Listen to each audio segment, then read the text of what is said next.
जय श्री राम मित्रों। श्री राम की शुद्ध भक्ति क्या है? मित्रों, महायुद्ध समाप्त हो चुका था। जगत को त्रास देने वाला रावण अपने कुटुंब सहित नष्ट हो चुका था। कौशलाधीश श्री राम के नेतृत्व में चहुं ओर शांति थी। राम जी का राज्याभिषेक हुआ। राजा राम ने सभी वानर और राक्षस मित्रों को ससम्मान विदा किया। अंगद को विदा करते समय राम जी रो पड़े। हनुमान जी को विदा करने की शक्ति तो श्री राम में भी नहीं थी। माता सीता भी उन्हें पुत्रवत मानती थी। हनुमान जी अयोध्या में ही रह गए। राम जी दिन भर दरबार में शासन व्यवस्था में व्यस्त रहे। संध्या जब शासकीय कार्यों से छूट मिली तो गुरु और माताओं का कुशल क्षेम पूछकर अपने कक्ष में आए। हनुमान जी उनके पीछे पीछे ही थे।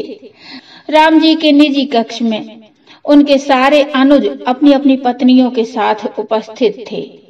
वनवास, युद्ध और फिर अनंत औपचारिकताओं के पश्चात यह प्रथम अवसर था जब पूरा परिवार एक साथ उपस्थित था।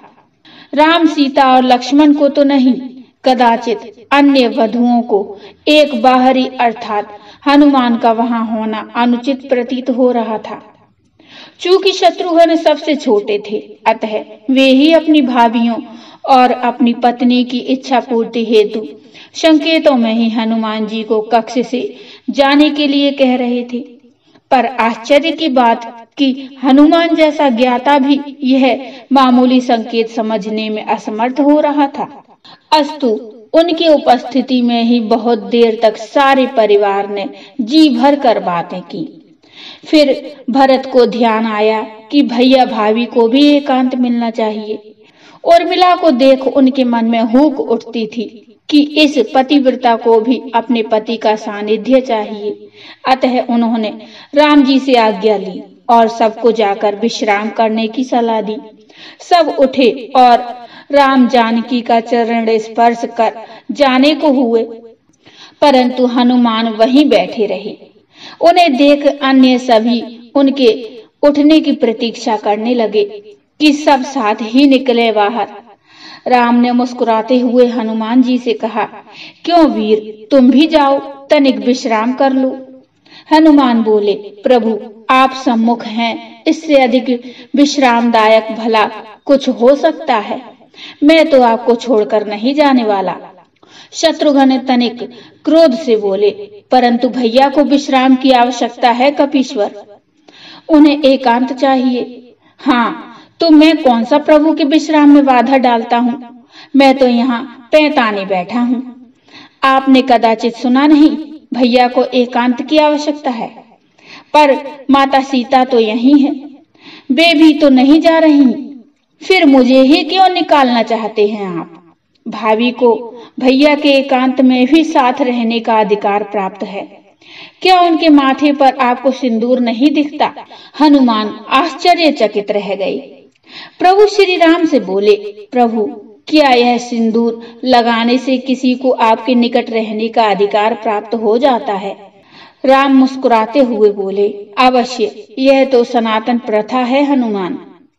यह सुनकर हनुमान तनिक मायूस होते हुए उठे और राम जानकी को प्रणाम कर बाहर चले गए। प्रातः राजा राम का दरबार लगा था। साधारण औपचारिक कार्य हो रहे थे कि नगर के प्रतिष्ठित व्यापारी न्याय मांगते दरबार में उपस्थित हुए। ज्ञात हुआ कि पूरी अयोध्या में रात भर व्यापारिक के भंडारों को तोड़ तोड़ कर हनुमान उत्पात मचाते रहे थे। राम ने यह सब सुना और सैनिकों को आदेश दिया कि हनुमान को राजसभा में उपस्थित किया जाए। राम आज्ञा का पालन करने सैनिक अभी निकले भी नहीं थे कि केसरिया रंग में रंगे पुते हनुमान अपनी चौड़ी मुस्कान और हाथी जैसी मस्त चाल से चलते हुए सभा में उपस्थित हुए। उनका पूरा शरीर सिंदूर से पटा हुआ था। एक एक पग धरने पर उनके शरीर से एक एक शेर सिंदूर भूमि पर गिर जाता।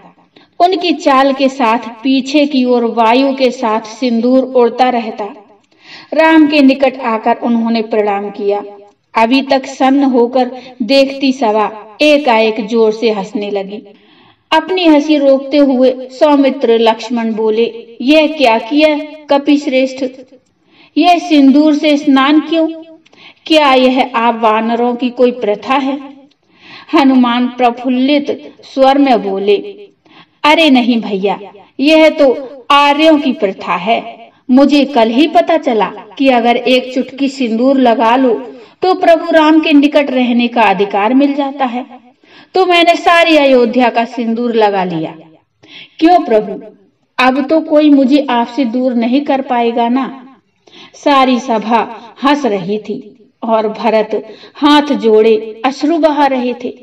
यह देख शत्रुघ्न बोले, भैया सब हंस रहे हैं और आप रो रहे हैं, क्या हुआ?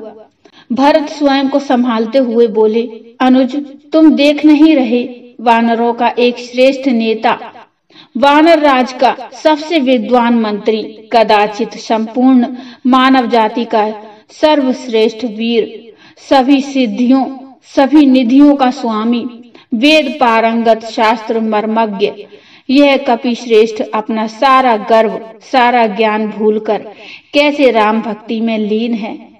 राम की निकटता प्राप्त करने की कैसी उत्कंठ इच्छा जो यह स्वयं को भूल चुका है। ऐसी भक्ति का वरदान कदाचित ब्रह्मा जी भी किसी को न दे पाए। मुझ भरत को राम का अनुज मानकर भले कोई याद कर ले, पर इस भक्त शिरोमणि हनुमान को संसार कभी भूल नहीं पाएगा। हनुमान जी को बारंबार प्रणाम। तो बोलो जय श्री राम, जय श्री राम। मित्रों, ये कथा बड़ी ही रोचक और भावुक भी है। आपको ये कैसी लगी मुझे कमेंट में बताइए। कमेंट में जय श्री राम अवश्य लिखिए। कथा अच्छी लगी हो तो लाइक करिए और चैनल को सब्सक्राइब कर लीजिए। मिलते हैं एक नई कथा को लेकर, तब तक के लिए जय श्री राम।